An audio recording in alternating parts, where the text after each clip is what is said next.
Combination of resistor are two type, first series combination, second parallel combination. अब सबसे पहले start करते हैं सीरीज कॉम्बिनेशन। रजिस्टर तो आपको पता ही है क्या है, ऐसा एलिमेंट जो करंट के पाथ में अपोजिशन प्रोड्यूस करे, वही रजिस्टर है। और ये अपोजिशन की जो प्रॉपर्टी है उसको रेजिस्टेंस कहते हैं, जिसे हम आर से एक्सप्रेस करते हैं। और इसका सिंबल इस प्रकार का होता है और इसकी जो यूनिट होती है वो ओम होती है, ये मैं आपको बता चुका हूँ। तो अब इस सीरीज कॉम्बिनेशन क्या होता है, जैसे सपोज करते हैं कि ये दो रजिस्टर है, ये दोनों सीरीज में है, ये दो रजिस्टर है और ये दोनों सीरीज में है। और सबसे अच्छी पहचान क्या है सीरीज कॉम्बिनेशन की, यदि सेम करंट फ्लो होता है, जैसे यदि किसी एलिमेंट में सेम करंट फ्लो हो रहा है तो वो सारे के सारे एलिमेंट सीरीज में होंगे। ये सबसे इंपॉर्टेंट प्रॉपर्टी है। अगर मुझे पता करना है कि कोई एलिमेंट सीरीज में है तो क्या करो, चेक कर लो कि अगर दोनों में सेम करंट फ्लो हो रहा है इसका मतलब दोनों सीरीज में है। तो ये सीरीज कॉम्बिनेशन के आगे लिखो, टू और मोर element will be in series combination if they flow same current. फिर उसके नीचे एग्जांपल और ये बनाओ, उसके नीचे ये लिख लेना, both R1 and R2 flow same current hence they are in series. दोनों में सेम करंट फ्लो हो रहा है इसलिए दे आर इन सीरीज। तो जब मुझे अगर ओवरऑल रेजिस्टेंस इसका फाइंड आउट करना है, जब ओवरऑल रेजिस्टेंस फाइंड आउट करना है means equivalent resistance find out करना है, तो सीरीज कॉम्बिनेशन के केस में आप क्या करोगे, जोड़ दो, एडिशन कर दोगे, इक्विवेलेंट रेजिस्टेंस। तो टोटल रेजिस्टेंस कितना हो जाएगा इस कॉम्बिनेशन का, R1 प्लस R2। तो यहाँ नीचे लिखना, in series combination for calculation of equivalent resistance we add each resistance. ठीक है, तो अब हम एक न्यूमेरिकल देखते हैं सीरीज कॉम्बिनेशन पर बेस। अब मुझे पता करना है कि ये सीरीज में है तो क्या करूंगा मैं, जब भी मुझे चेक कर सीरीज में है या पैरेलल में, तो मैं इसमें करंट फ्लो करवा दूंगा। और मैं जब करंट फ्लो करवाऊंगा तो इस ब्रांच में से भी उतना ही करंट फ्लो होगा, इस ब्रांच में से भी वही करंट फ्लो होगा और इस ब्रांच में से भी वही करंट फ्लो होने वाला है। मींस तीनों ब्रांच में सेम करंट फ्लो होने वाला है, इसलिए तीनों सीरीज में, इसलिए इसका जो इक्विवेलेंट रेजिस्टेंस आ जाएगा वो हम ऐड कर देंगे, 2 ओम प्लस 3 ओम प्लस 4 ओम।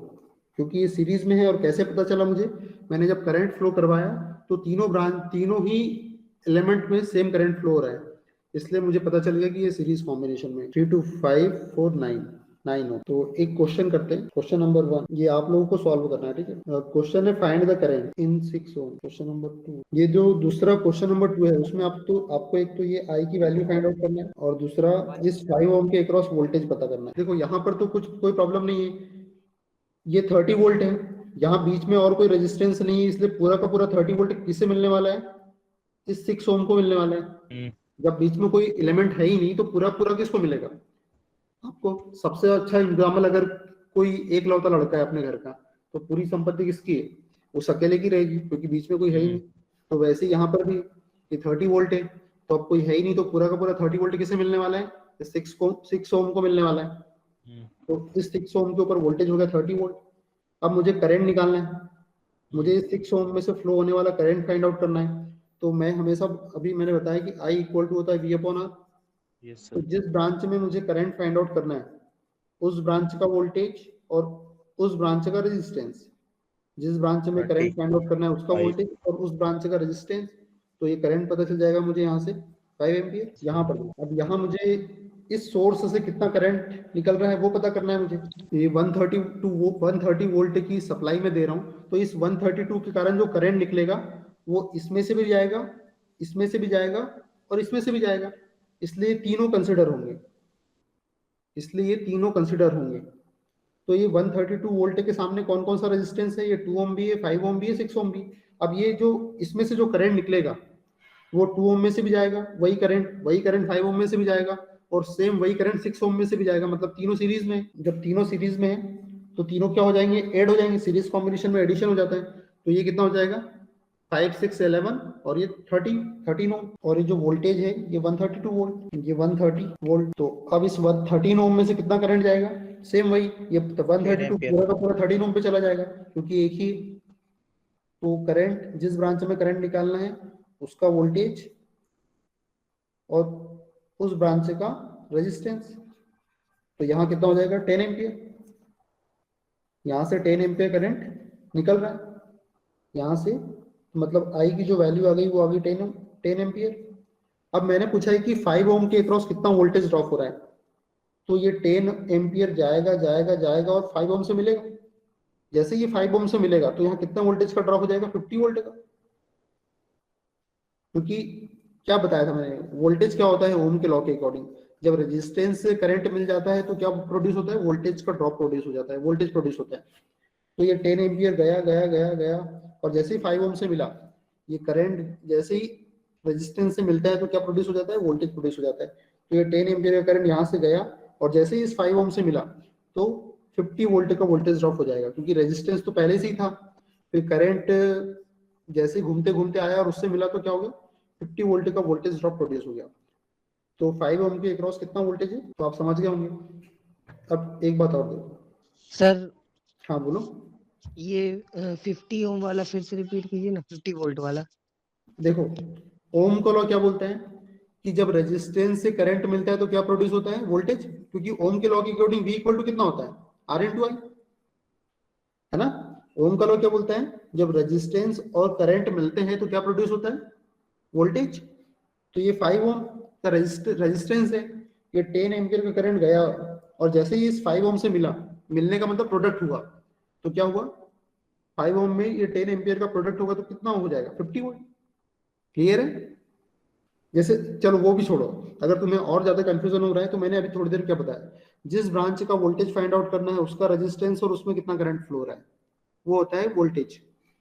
तो 5 ओम में मुझे वोल्टेज फाइंड आउट करना था, तो ये जिस ब्रांच में 5 ओम में रेजिस्टेंस, 5 ओम में वोल्टेज फाइंड आउट करना है तो 5 ओम का रेजिस्टेंस और उसमें कितना करंट फ्लो हो रहा है, 10 एम्पियर। तो टोटल कितना वोल्टेज हो गया, 50 वोल्ट।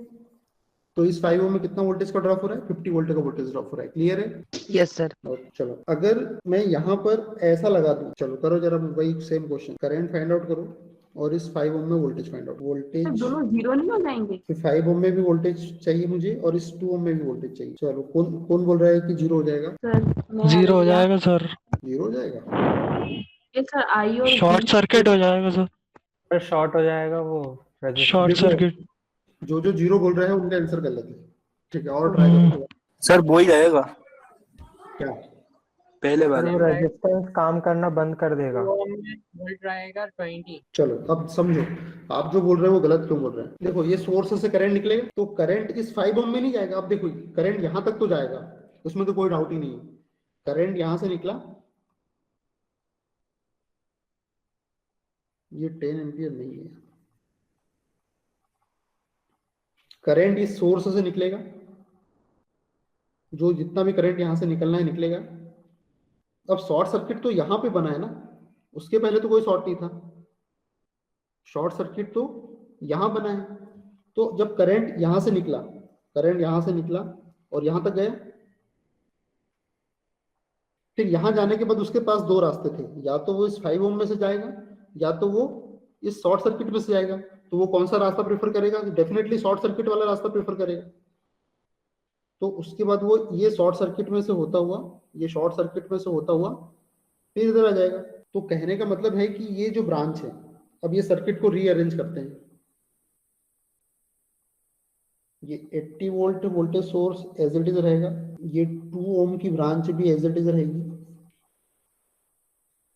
उसके बाद जिस ब्रांच में करंट नहीं जाता है वो कंसिडर ही नहीं करते हैं, करंट कहाँ जा रहा है, शॉर्ट सर्किट में, और ये 6 ओम तो एज इट इज रहेगा, 10 एम्पियर होगा करंट। ठीक है। तो ये जो नई ब्रांच नया सर्किट बन गया मेरा, वो ऐसा सर्किट बन गया नया। अब कौन कौन बोल रहा है कि इसके अंदर 0 एम्पियर करंट जाएगा। अब देखो यहां से जो भी करंट निकलेगा वो जितना इस 2 ओम में से जाएगा उतने ही 6 ओम में से भी जाएगा। तो अब 2 ओम और 6 ओम सीरीज में आ गया, तो अब आर इक्विवेलेंट कितना हो गया सर्किट का, 8 ओम। क्योंकि ये 5 ओम में से तो करंट जा ही नहीं रहा, जहां करंट नहीं जाएगा उसको हम कंसीडर ही नहीं करेंगे, याद रखना इस बात को। जहां करंट नहीं जा रहा है, तो जब इसमें इस ब्रांच में करंट ही नहीं जा रहा तो इसका वोल्टेज तो 0 वोल्ट हो गया। अब आर इक्विवेलेंट जो कितना होगा, इस 80 वोल्ट का रेजिस्टेंस कितना हो गया, 80 वोल्ट के सामने कितना रेजिस्टेंस है, 8 ओम का रेजिस्टेंस है। तो अब ये जो बैटरी का वोल्टेज है वो 80 ओम के अकॉर्डिंग करंट निकालेगा। अब इसको और थोड़ा सिंप्लीफाई करते हैं, तो अब ये 2 ओम और 6 ओम सीरीज में है, तो आर इक्विवेलेंट कितना आ जाएगा, 8 ओम, और बैटरी का वोल्टेज कितना है, 80 वोल्ट।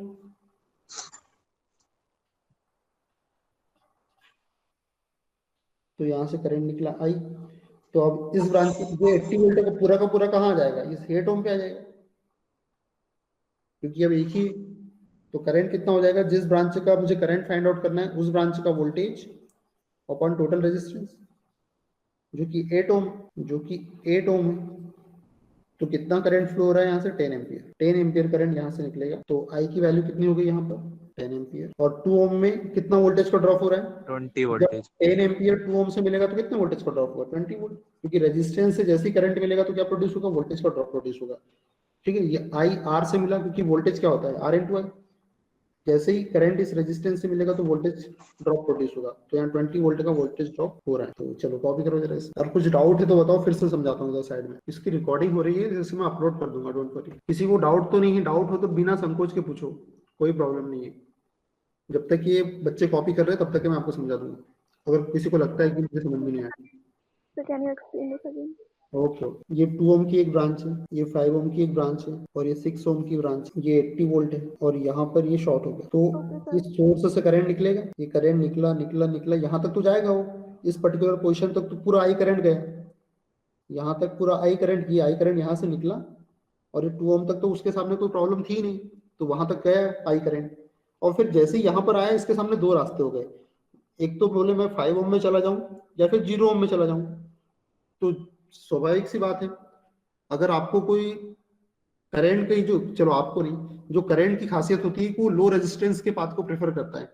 तो और मेरे सामने भी अगर मुझे भी चॉइस मिले कि एक अच्छा एक हाईवे है, 4 लेन वाला है और बहुत बढ़िया हाईवे है, और वहां से मुझे गाड़ी चलाना है, तो मैं डेफिनेटली हाईवे प्रेफर करूंगा, क्योंकि वहां से मुझे मेरे रास्ते में कोई प्रॉब्लम नहीं आने वाली, स्मूथली गाड़ी चलेगी मेरी। तो करंट भी ऐसे ही है, उसके सामने अगर जो इजी पाथ है वहां से जाना प्रेफर करेगा। अब एक 0 ओम वाला रास्ता और एक 5 ओम वाला रास्ता है, तो करंट कहाँ जाएगा, करंट तो इस 0 ओम वाले में से जाना पसंद करेगा, मतलब 5 ओम में करंट जा ही नहीं रहा है।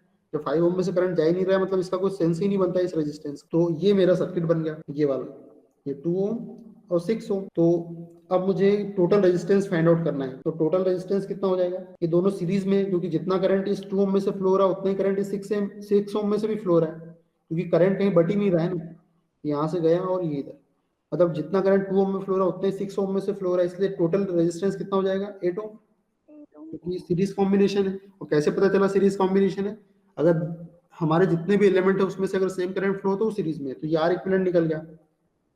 तो ये जो सर्किट है, तो ये जो सर्किट है इसका टोटल रेजिस्टेंस 8 ओम हो गया।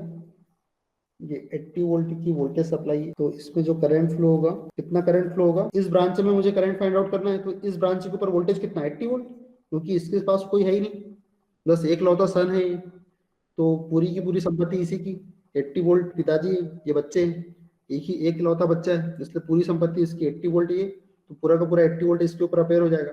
तो जिस ब्रांच में मुझे करंट निकालना है उसका वोल्टेज और उसका टोटल रेजिस्टेंस, तो ये हो गया 10 एम्पियर। ठीक है, तो यहाँ से जो करंट निकल रहा है वो 10 एम्पियर। अब मैंने पूछा कि 2 ओम में कितना वोल्टेज का ड्रॉप हो रहा है, 2 ओम का वोल्टेज मुझे फाइंड आउट करना है, और यहाँ से 10 एम्पियर करंट जा रहा है। तो जब जिस ब्रांच का मुझे वोल्टेज फाइंड आउट करना है, वोल्टेज क्या होता है, आर इंटू आई, तो जिस ब्रांच का वोल्टेज फाइंड आउट करना है उसका रेजिस्टेंस 2 ओम, और उसमें से करंट कितना जा रहा है, 10 एम्पियर, तो कितना हो गया, 20 वोल्ट। क्लियर है, तो ये हो गया सीरीज कॉम्बिनेशन।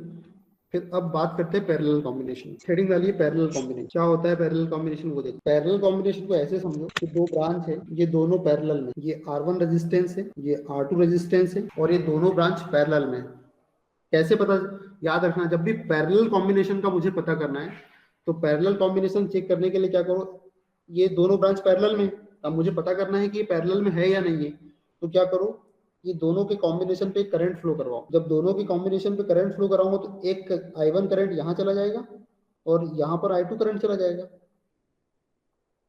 तो जब ये I1 करंट यहाँ से नीचे आएगा, यहाँ पर I1 करंट आया और ये I2 करंट ऐसा घूमता हुआ, यहाँ से घूमता हुआ यहाँ पर आ जाएगा, तो I1 I2 फिर से यहाँ मिलके फिर से कितना करंट हो जाएगा, I करंट हो जाएगा। तो ऐसी दो ब्रांच जहां करंट बटने के बाद फिर से मिल जाए, वो दो ब्रांच पैरेलल ब्रांच है, याद रखना। मुझे पैरेलल ब्रांच का पता करना रहेगा तो मैं क्या करूंगा, मैं चेक करूंगा, मैं करंट फ्लो करवाऊंगा। मैंने सपोज करो कि यहाँ से 10 एम्पियर करंट फ्लो करवाया, यहाँ पर इस ब्रांच में 3 एम्पियर करंट चला गया और इस ब्रांच में 7 एम्पियर करंट चला गया, और जब ये दोनों करंट फिर से मिले आपस में तो फिर से 10 एम्पियर हो जाना चाहिए। तो ऐसी दो ब्रांच या ऐसी ब्रांचेस जहां करंट बटने के बाद फिर से मिल जाए, ऐसी ब्रांच पैरेलल ब्रांच कहलाती है। समझ में आई मेरी बात? ठीक है, आज के बाद हम पैरेलल ब्रांच कैसे चेक करेंगे, ऐसे चेक करेंगे। तो लिखो यहाँ पर, जब ब्रांचेस, रुक जाओ, branches will be in parallel, branches will be in parallel when current distribute in that branches and again recombine, called parallel branches। parallel branch way branch है जहां current distribute होता है और फिर से मिल जाता है। parallel branches will be in parallel when current distribute in that branches and again recombine that type of choice। ठीक है, ये कॉपी करो। अब जैसे मुझे ये दो रेजिस्टेंस है, ये दोनों पैरेलल में, कैसे पता चला? मैंने करंट फ्लो करवाया और जब देखा तो करंट डिस्ट्रीब्यूट होने के बाद फिर से मिल रहा है, तो मैं बोल दूंगा कि ये दोनों ब्रांच पैरेलल में।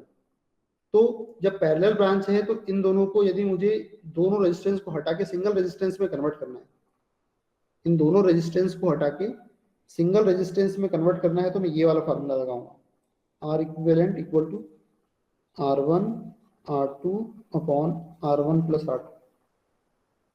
ये वाला फार्मूला लगाऊंगा दोनों रेजिस्टेंस को हटा के एक रेजिस्टेंस में कन्वर्ट करने के लिए, ये फार्मूला लगाऊंगा। ये है इक्विवेलेंट रेजिस्टेंस।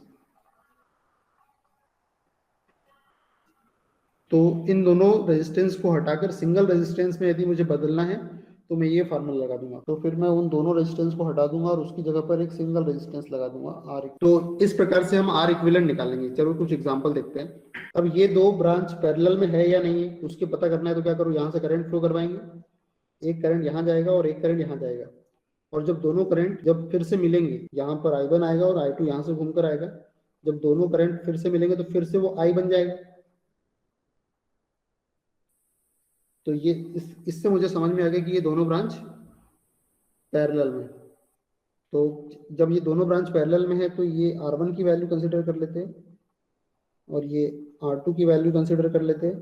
तब इन दोनों ब्रांच को रिप्लेस करना है एक ब्रांच से, तो R इक्विवेलेंट निकाल लूंगा। क्या फार्मूला है? R1 R2 upon R1 plus R2। तो R1 हो गया यहाँ 9 ओम, यहाँ R2 हो गया 3 ओम, तो टोटल हो गया 9 ओम प्लस 3 ओम 12, 2.2 समथिंग कुछ, 2.2 अप्रोक्सीमेटली। ठीक। तो ये आएगा R इक्विवेलेंट। तो समझ गए, इसको हटा के हम इससे रिप्लेस कर देंगे। और यदि मल्टीपल रेजिस्टेंस हो गए, जैसे यहाँ पे 9 ओम 6 ओम 2 ओम, तो उस कंडीशन में कैसे करेंगे हम? उस कंडीशन में पहले इन दोनों रेजिस्टेंस का पैरेलल कॉम्बिनेशन निकालेंगे और फिर इसको एक सिंगल रेजिस्टेंस में कन्वर्ट कर देंगे, और फिर ये इन दोनों का जो भी पैरेलल कॉम्बिनेशन आएगा, कितना कॉम्बिनेशन आएगा इन दोनों का? 2 × 6 और 2 + 6 12/8, जो कितना हो जाएगा 1.5 आएगा सर। और फिर हम इसे आगे सॉल्व करेंगे। ठीक है, तो इतना कॉपी करो और फिर आज की क्लास को फिनिश कर दो। इनका वो है। चलो कंफ्यूजन की बात नहीं, रुको। अब जैसे दो रेजिस्टेंस का तो तुम्हें क्लियर है, 1 मिनट देख लो बस, इतना सब कुछ देख लिया। देखो ये फार्मूला कहाँ से आया, ये R इक्विवेलेंट वाला फार्मूला कैसे आया? यहाँ पे दो रेजिस्टेंस पैरेलल में थे, ये R1 और ये R2। तो जब भी मुझे R इक्विवेलेंट निकालना रहता है, तो जब भी पैरेलल कॉम्बिनेशन के लिए निकालना है तो क्या करूंगा मैं, ये 1/R equivalent upon 1/R1 plus 1/R2। जब भी पैरेलल कॉम्बिनेशन निकालना रहता है तो मैं ऐसा यूज करता हूँ, 1/R equivalent equal to 1/R1 plus 1/R2। यहाँ से ये फार्मूला आया है। तो जब इसे सॉल्व करूंगा मैं तो 1/R इक्विवेलेंट, ये R1 R2 एलसीएम आ जाएगा, तो ये R1 प्लस R2। तो यहां से फार्मूला निकल के आया है डिराइव होके, R equivalent equal to R1 R2 upon R1 plus R2। तो यहां से ये फार्मूला डिराइव होके आया है। अगर मैं यहाँ पे तीन पैरेलल ब्रांच लगा देता तो यहाँ 1/R3 आ जाता। और फिर कैलकुलेशन फिर उसके अकॉर्डिंग होता, फिर R1 R2 R3 फिर वो लेंदी जाता। तो हम एक साथ भी कर सकते हैं तीनों का, लेकिन वो लेंदी प्रोसेस है, इसलिए मैंने आपको समझाया नहीं। बस आपको इतना याद रखो कि जब दो ब्रांच पैरेलल में है, R1 और R2 पैरेलल में है, तो दोनों का पहले प्रोडक्ट कर दो, फिर डिवाइड कर दो, प्रोडक्ट कर दो, फिर सम कर दो, और ये R इक्विवेलेंट निकल के आ जाएगा। और इसके न्यूमेरिकल सारे बन जाएंगे, बड़े से बड़ा क्वेश्चन भी हम कर लेंगे, डोंट वरी। ठीक है, तो आज की क्लास को हम यहीं एंड कर रहे हैं, और बाकी अगर कुछ प्रॉब्लम है तो फिर कल देखेंगे, कल मिलते हैं। Okay sir. Thank you sir. Sir attendance हो गया? स्क्रीनशॉट ले लिया ना हमने? वो मुझे सेंड कर दो स्क्रीनशॉट, और वैसे तो मेरे पास भी है फैसिलिटी अटेंडेंस की। सर ले लिया था हमने, बहुत ले ली। ठीक है, सर, send कर ये आपकी अटेंडेंस क्लास